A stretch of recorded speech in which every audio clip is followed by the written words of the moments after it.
दोस्तों, हमारे घरों में, दुकानों में या कंपनी में स्विच सॉकेट लगे होते हैं। क्या आपको मालूम है कि एक गलत कनेक्शन के कारण आपके पूरे घर में, दुकान में या कंपनी में शॉक लग सकता है। नमस्कार दोस्तों, आपका नॉलेज डेवलपमेंट चैनल में स्वागत है।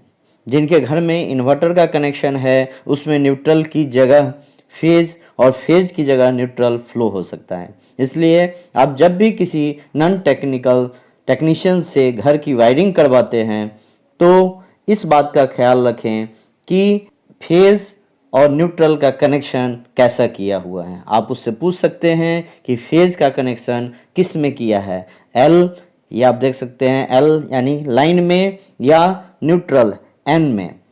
मैंने एक एग्जांपल दिखाया है। ये 5 पिन सॉकेट है। इसके राइट साइड आप चेक कर सकते हैं टेस्टर से।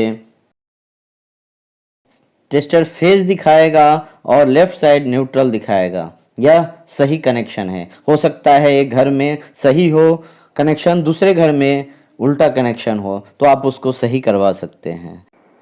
यह जानकारी सभी लोगों तक, बच्चे, बूढ़े, महिलाएं, सभी तक पहुंचाएं और सभी को सुरक्षित रखें। आप सब लोग सावधान रहें और घर को सुरक्षित रखें और किसी को शॉक लगने से बचाएं। धन्यवाद। सब्सक्राइब करें, लाइक करें, शेयर करें और बेल बटन दबाएं। Thank you.